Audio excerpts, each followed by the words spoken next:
Vice President Dr. Bharrat Jagdeo on Friday, September 16, led an outreach to East Berbice, Corentyne Region 6.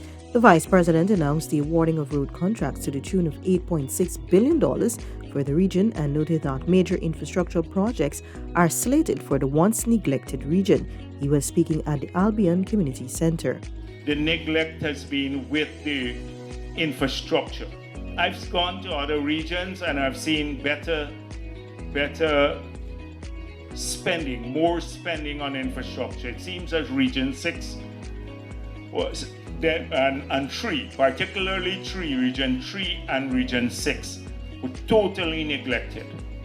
When I look at the investment profile in these regions for the last 6 years or 5 years or so, practically nothing has been spent in these regions. And so this is one of the ways we're going to correct it. So when we went back from Berbice the last time, having listened to people, we said we're going to do 300 roads this year in Berbice. It was a tall order. It's tough, but we said we'll get it done.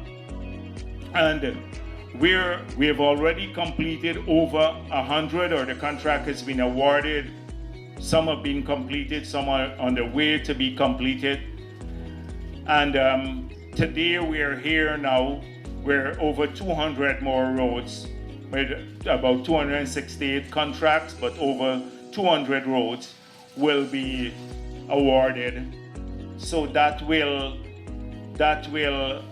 because I gather some of the roads are split in lots, yes. So that will keep the promise that we made. When I left here, I said at a press conference, I think it was, that we had $4 billion in the budget and that we probably have to increase by another $4 billion to get this done.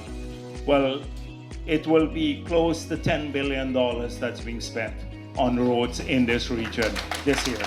And these are just community roads. So this is essential. This is not the end. Next year, we have to do another set of roads so that this entire region, not just Region 6. You're gonna hear the naysayers say, oh, Region 6 supports the PPP, as though here you don't have people who support PPP don't have a right to drive on roads and stuff like that. But when you go to Linden too, we're spending this year more than APNU spent, I think, in about 3 years, $1 billion, and that is just in a small in the township, basically, in Linden, because it's compact. And the same thing about $1 billion, maybe $2 billion in the whole of the Essequibo Coast. So those areas are, when you look at per capita expenditure, it's still very high because given numbers of people who live there and stuff like that. So we're not too bothered by these comments. Our philosophy again is that we're going to work for all of our people. All of our people. They all have the right to good services from the state. They all have the right to have a good quality education, find a job, and we're going to invest wherever it takes. Fisherfolk in the region also began receiving the government's $150,000 one-off grant. The exercise was led by the Vice President at the Port Moran Community Center ground and the Skeldon Community Center ground, respectively. While Fisherfolk were expecting to receive the grant sooner, Vice President Jagdeo explained that the government had to take every measure to verify the list of persons who registered for the grant. So since we got into office, we have given a $25,000 grant to every household in Guyana, the COVID assistance. And we had some difficulties there. Some people try to rip off the system. We can't know because it's 350,000 households we have in Guyana, and they each got 25,000. When we gave the flood assistance, the same thing happened. Maybe 99% of the people who got relief were okay. They lost some things and they got some help. But you had some people who lost nothing, they put down their names. And then some who did lose, they didn't get anything. So guess who took all the blame for it? Not the people who rip off the system, but the PPP government. So we put $8 billion out because we wanted to help people, get them in the flood because of the flood. And then at the end of the day, because of problems, it's nearly 70, 80,000 people who got help. Some people rip off the system, and then we got the blame on social media. Everybody saying, oh, it's PPP, look, they didn't verify, this man got money. We can't know if you have 80,000 people.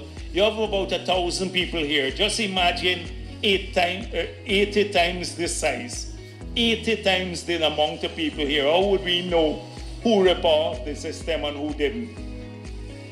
So the same thing we started off saying about 5,000 fishermen, but now we're over 9,000, nearly 10,000.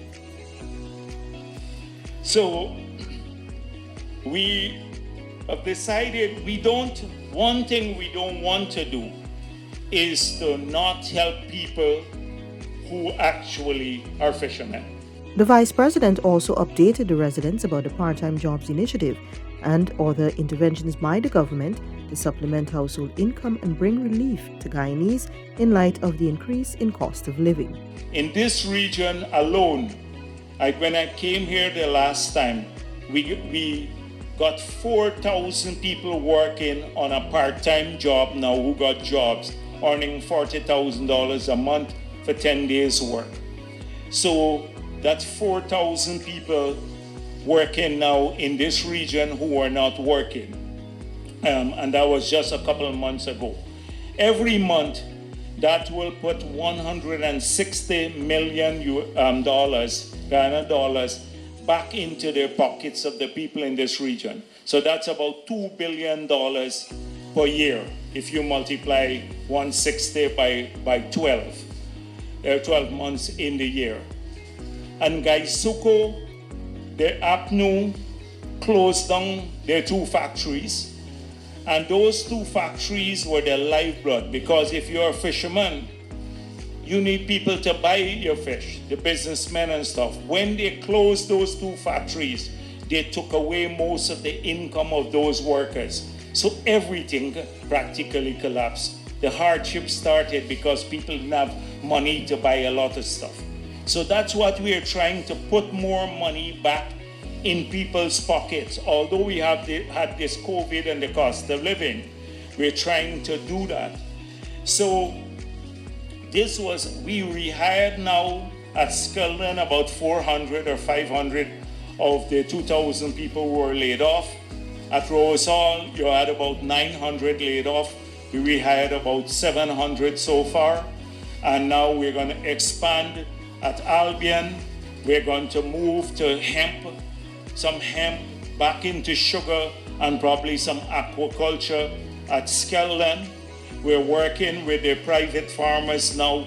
We're building a road down to Molson that will bring in about 35,000 acres of land under cultivation, create about 2,000-3,000 more jobs in that area.